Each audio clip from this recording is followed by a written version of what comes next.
जो किसे की न मन रे वो जाट हो शहर, जो जाट की न मन रे वो हो जाटनी।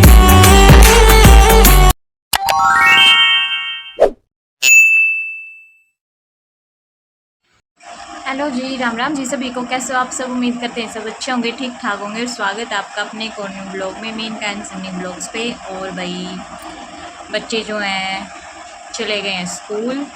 और सुबह सुबह की भाई जो क्लिप थी, स्कूल सुबह बच्चे स्कूल जा रहे थे, तो छोटी सी वो क्लिप ली थी क्योंकि भाई बच्चे जब सुबह जाते हैं तो वहाँ पे जाने से पहले घोड़े को नहला के आते हैं, मतलब मंदिर जाते हैं।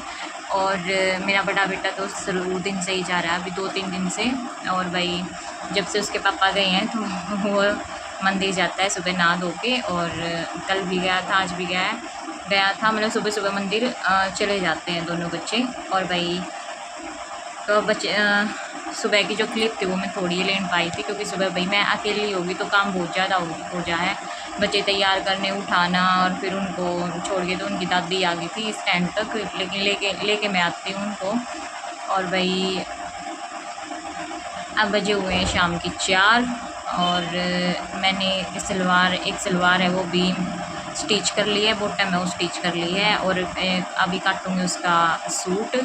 और फिलहाल के लिए कर रही हूँ मैं ये काम। देखो जा रहे हैं भाई ये मंदिर में दोनों भाई। ले कैसे हो? मैं मंदिर जा रहा हूँ सुबह सुबह। तो ये बच्चे हो लिए रेडी, जा रहे हैं दोनों मंदिर में। जाओ आप भी, चलो। फिलहाल के लिए भैया मैंने कुछ सब्ज़ी मंगवाई थी। और ये मैंगो देखो भाई बिल्कुल कच्चा दे दिया। मंगवाया था जूस के लिए, और जूस से बच्चे वैसे ही उस दूध ने पी गए। ये जूस खातर मंगवाया था, बिल्कुल कच्चा आम है, जिससे जो केरी होती है ना वो है, कच्ची केरी समझ लो इसको, मतलब अचार वगैरह डालने के काम आती है। बच्चों से ये पकड़ा दिया, तो ये सारा फ्रिज ने साफ़ करा है, उसमें यो डाल दूँगी। और फिर अब जाऊँगी भैया अपनी थ्रेडिंग करवाने। देखो मेरी इतनी ओवर हो जाए, देखो एक बारी थ्रेडिंग करवा पाऊँगी, फिर सीधा राखी के पहले दिन करवा लूँगी, है ना। राखी से 2 दिन पहले करवा लूँगी। फिलहाल के लिए करवा लेते हैं, चलते हैं भाई। मिलते हैं आपको थोड़ी देर के बाद। और बॉटम भी मैं अभी आपको दिखा देती हूँ कि मैंने उसके जो पोंचे हैं उनका डिज़ाइन कैसा किया है। तो भाई ये बनाया मैंने अपनी बॉटम का डिज़ाइन, ये देख लो। अब ये कलर सूट का ही है, और ये इसमें मिरर वर्क आ गया, जो इसमें सूट में जो मिरर का काम है। और ये जो है इस मल्टी कलर का उस पर लेस से काम हुआ है। देखो मैं दिखाती हूँ आपको, ये देखो। तभी कैसा लगा मेरा ये डिज़ाइन ज़रूर बताना कमेंट करके। और भाई मैं सीलते टाइम जो वीडियो नहीं बना पाती क्योंकि मैं अकेली पड़ जाती हूँ भाई, इसलिए। और भाई सूट जो है वो सिलने के बाद आपको दिखाऊंगी मैं, कि तब मैं सूट सिल लूँगी जब मैं आपको प्रॉपर दिखाऊंगी कि जो सूट है वो मैंने किस डिज़ाइन की, बाजू है, गला है, वो किस डिज़ाइन का मैं करूँगी, वो मैं आपको दिखा दूँगी गाइस। तो भाई फ़िलहाल के लिए जाती हूँ छत पे और दिखाती हूँ आपको मौसम का नज़ारा। फ़िलहाल बच्चे गए हैं ट्यूशन पे। और भाई सोमवार है आज मेरा फास्ट है। आज है भाई सावन का सेकंड मंडे। और आप सभी को सावन के दूसरे सोमवार की हार्दिक शुभकामनाएं। भोलेनाथ आपके सारे काम पूरे करे, सब कुछ पूर्ण करे। अगर कुछ मन्नत मांगोगे और दिल से अगर आप भोलेनाथ पे जल चढ़ाओगे तो आपकी मन्नत ज़रूर पूरी होगी। भाई देखो धन दौलत ये सब कुछ नहीं होता कि उन चीज़ें न मांगो। बहुत सी चीज़ें हैं जो अपने लिए। और भी मैं तो देखो यही कहूँगी, फ़िलहाल एक बात आई है याद, फ़िलहाल के लिए मैं यही बोलूँगी कि जो है भगवान से ना कभी भी दूसरे के लिए मत मांगो, ठीक है। अपने लिए मांगो, अपने शरीर के लिए मांगो। अगर आपका शरीर है और आप खुद भी कुछ कर रहे हो तो जो है आप भी दूसरों के लिए कुछ कर सकते हो। तब तक आप ज़िंदा हो, तब तक आपकी सांस चल रही है, आपका शरीर अच्छा है, ठीक ठाक है, तो आप जीते जी दूसरों के लिए कुछ कर सकते हो, कुछ दान पुण्य सब कुछ कर सकते हो। और भाई अपने आज के टाइम में अपने नहीं है, हम हर एक रिश्ते नाते ये जो चीज़ें हैं फलाने खातर नू मांगता है धकड़े, कोई किसी खातर नहीं मांगता। पहली बात तो कोई किसी के लिए मांगता ही नहीं है, सब अपने लिए ही मांगते हैं, अपने घर के लिए मांगते हैं। लेकिन मेरा मानना ये कि आप खुद के लिए कुछ मांगो, ठीक है। भगवान से सिर्फ इतना ही मांगो कि मेरे घर में सुख शांति बने रहे, सब कुछ हो, बेड़ा पार होगा आपका। और देखो भगवान जो है आपसे कुछ नहीं मांगता, लेकिन आप को देता बहुत कुछ है। भगवान कभी नहीं बोलता कि आप ये करो वो करो ये करो। भगवान उस घर में अपने आप आ जाते हैं जिस घर में सुख शांति और प्यारा भरा परिवार होगा, और अपनों से बड़ों के लिए इज्जत होगी, मान सम्मान होगा जिस घर में, उस घर में भगवान अपने आप आ जाते हैं, अपने आप पधारते हैं। बाकी भी कर्मों की बात होती है अपनी, वो कह रहे हैं, कर्म करो फल की इच्छा मत करो, फल भगवान अपने आप दे देगा। ठीक है। और भाई फ़िलहाल चलते हैं छत पे और दिखाती हूँ आपको मौसम का नज़ारा। आज हमारे यहाँ पूरे दिन से धूप नहीं है, हवा भी नहीं है, हवा भी चली है, ठंडी ठंडी आई है हवा। मुझे लगता है कि रात को बारिश हो सकती है। और जो हमारे कावड़िए गए हुए हैं, मैंने अभी कॉल किया था उनके पास, उन्होंने बोला है कि भाई रात के 9-10 बज सकते हैं, रात के 9-10 बजे तक कावड़ उठा लेंगे। क्योंकि भाई जो उनके साथ जो गए हुए हैं बहुत कम गए हुए हैं, मान लो 10-12 को ही लेके गए हैं वो, तो रात के 12 बजे तक वो उठा लेंगे, 12 बजे तो उठा ही लेंगे। अभी हम तो यही कहेंगे, किसी बहन के भाई भी गए, बहना के भाई भी गए हुए हैं, जितनी भी बहन है वे अपने भाई का भी स्वागत करने के लिए आएंगी। किसी के सुहाग भी गए हुए हैं, वो वाइफ भी आगे खड़ी मिलेगी, और किसी के बाप पापा भी गए हुए हैं भाई, किसी के बेटे भी गए हुए हैं, इतनी भाई भी गए हुए हैं। देखो सब अपने परिवार को छोड़ के फ़िलहाल हरिद्वार में गए हैं। हरियाणा में तो ये मान लो कि एक घर में से एक बंदा तो ज़रूर गया होगा, मैं इस चीज़ में कह सकूँ हूँ। और भाई जितने भी जा रहे हैं कावड़ लेने के लिए भोले की शरण में, जितने भी जा रहे हैं गंगा मैया में जल भर के लेकर लाग रहे हैं भाई, सब ने सुरक्षित उनके घर पर पहुँचा हुआ है। क्योंकि बहुत से कई हादसे फ़िलहाल के लिए भी हो चुके हैं, बहुत हादसे हो लिए हैं इस बार भी।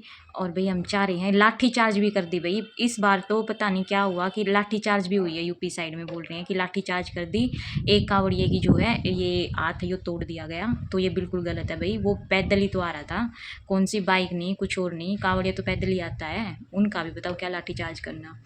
तो देखो अपनी वर्दी का भी गलत फ़ायदा ना उठाए गवर्नमेंट जो है, और भाई कावड़ियों के साथ गलत ना करे। और भाई ये भी गलत ना करे कि एक दूसरे के ऊपर चढ़ चढ़ के ना आओ, तुम ओढ़ लगा के ना आओ, ऐसा भी काम नहीं करना। भी आराम से आओ, सुख शांति से आओ, और भगवान आराम तुमने उनके घर पहुँचा दे।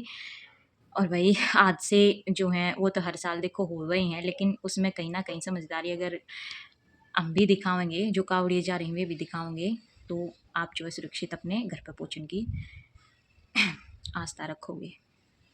ठीक है भाई। बाकी जो मेरे हस्बैंड हैं जितने भी गए हुए हैं, ये हरिद्वार से आगे नहीं जाते भाई कहीं पे भी, लेकिन हमारे यहाँ से गए हुए हैं काफ़ी, जो बच्चे ही लगा लो, बड़े तो ना है, जो गोमुख से भी कावड़ लेके आते हैं, ज़्यादा दिक्कत उन्हें आती है। ठीक है, तो भाई ऐसी जगह मत जाओ, वहीं गंगा मैया हरिद्वार में है और वहीं गंगा गोमुख में है, तो सुरक्षित देखो, अपना सुरक्षा होना ज़्यादा ज़रूरी है। एक और बात भाई, काफ़ी चीज़ें ना, एक उसमें इन्हों क्या है कि काम उतना ही करो जितना आपके बस का हो। ठीक है, जितना आप कर सकते हो उतना ही करो, ज़्यादा की इच्छा लेकर नहीं चलनी चाहिए। बहुत से कावड़िए ऐसे हैं 4-4 500 litre, 181 litre, 180 litre, 150 litre, 100 litre नू, मतलब यार कंधे टूटते आवे उनके, और फिर रास्ते में छोड़ कर भागा हुए हैं, बस की तो रहता नहीं। तो ये बिल्कुल गलत है भाई। देखो जल आप एक लोटे में लेकर आओगे वो भी भोलेनाथ स्वीकार करेगा, और अगर आप इतने इतने लेकर आओगे जब भी भोलेनाथ स्वीकार करेगा। ठीक है, तो आप अपनी हिम्मत मत हारो, थोड़ा ले आओ लेकिन आराम से और श्रद्धा से ले आओ। ठीक है, कई भाई था दिराई रिक्शा कर करके ना आवे हैं, क्योंकि बस की तो रहता नहीं इतना वजन झेलना। अगर भाई तुमने इतना ही बोझ का शौक है तो अपने माँ बाप ने लेके जाओ ना, वो तीरथ है एक तय, श्रवण बन के दिखाओ। तुम अगर इतना ही हुआ है तो बूढ़े माँ बाप ने लेके जाओ, उन्हें गंगा में नहवाओ, मरे पीछे तो सब लेके जा हैं, तुम जितने जी सड़क दिखाओ उन्हें, हैं उन्हें लेके जाओ। इतना गंगा जल भर भर के भाई ले आवे हैं और फिर उसने रास्ते में छोड़ आवे हैं, यह कित की सेवा है, या कहाँ की सेवा है बताओ आप। और काफ़ी डाक कावड़िया कह रहे हैं कि आधे रास्ते तय मतलब आप आ जाए हैं गंगा में, उन्हें पवित्र करके जल ने लेकर आ जाए हैं, भाग गए हैं, सांस चढ़ावे हैं, इतनी मेहनत करे हैं, और फिर क्या करेंगे गांव में तभी जहाँ के भी हैं वहाँ तक दिराई उन्हें बुला लेंगे, अकीब तम आ जाओ। ठीक है, तो ऐसा मत करो भाई। अगर तुम खुद की मेहनत पे लेकर आ रहे हो तो खुद की ही मेहनत पे कावड़ लेके आओ। ये वो जो जल होता है ना फिर अपवित्र हो जाता है। ठीक है, ये वीडियो भी आ चुकी है कि आप जो ये कर रहे हो ये भी गलत होता है। देखो कावड़िया जब गंगा जल लेके चलता है, जब जल लेके कावड़िया चलता है तो वो बहुत पवित्र होता है, क्योंकि उस टाइम पे वो गोता मार के उसमें चल रहा है। ठीक है। तो भाई ऐसा काम भी मत करा करो। और दूसरा, जो टोकनी भर भर कर जो पानी के लेके आवे, जो गंगा जल लेके आवे, टोकनी भर भर कर लेके आवे, इन आप साबित कुछ नहीं कर सकते। इससे अच्छा यही है कि आप अपना एक लोटा ले आओ, पर आराम से ले आओ, बिना थके हारे ले आओ। तब भी आपने कावड़ियाई बोलेंगे, तब भी आपने कावड़ियाई बोलेंगे। ठीक है। तो भाई आज का ज्ञान है जो हमने पेल दिया है। बाकी भाई ज्ञान की देखो बातें जो हैं ये हकीकत है। मैं शहर का तो नाम मेरे को याद नहीं है, लेकिन एक शहर में 11 बंदों ने कावड़ वहीं छोड़ के अपने घर पे आ गए। 11 बंदे थे जो कि 181, 180, 150 लीटर नू पानी लेकर आने लग रहे थे। तो फिर फायदा क्या है भाई? फिर तुम क्यों मतलब बताओ यार। ठीक है। तो मैं इसलिए बोल रही हूँ मैं। और बाकी जो भगवान परीक्षा ना मांगता भाई, भगवान कभी भी ये नहीं बोलता कि आप अब इतना दुख झेलो, इतना कष्ट झेलो। भगवान कभी नहीं बोलता। भगवान बोलता कि श्रद्धा से मेरा दोनों टाइम नाम भी ले लोगे ना, मैं उसमें भी खुश हूँ। अगर आपके बस की नहीं है तो वो काम आप मत करा करो, अगर आप में हिम्मत नहीं है तो। चल पड़ा है यार, कैन ठाले है दीन बिंगाने कैन पर इन कैन क्यों कर चलेगा यार, वो इतनी दूर तक नू परेशान होते आओ, जरूरी थोड़ी है। तो भाई चल हाँ कर ले हाँ काम अपना, बात तेन ये चलती रहेंगी, बात अच्छे बने पूरे दिन बैठाए रखो, आप कोई दिक्कत नहीं है। मिलते हैं आपको थोड़ी देर बाद। और कल आऊँगे भाई हमारे घर में मेहमान, कौन कौन आऊँगा ये भी आप तो ज़रूर दिखाओगे। हो सका है कि वो नेक्स्ट व्लॉग हो, यो व्लॉग नहीं पाऊँगा। Bye guys.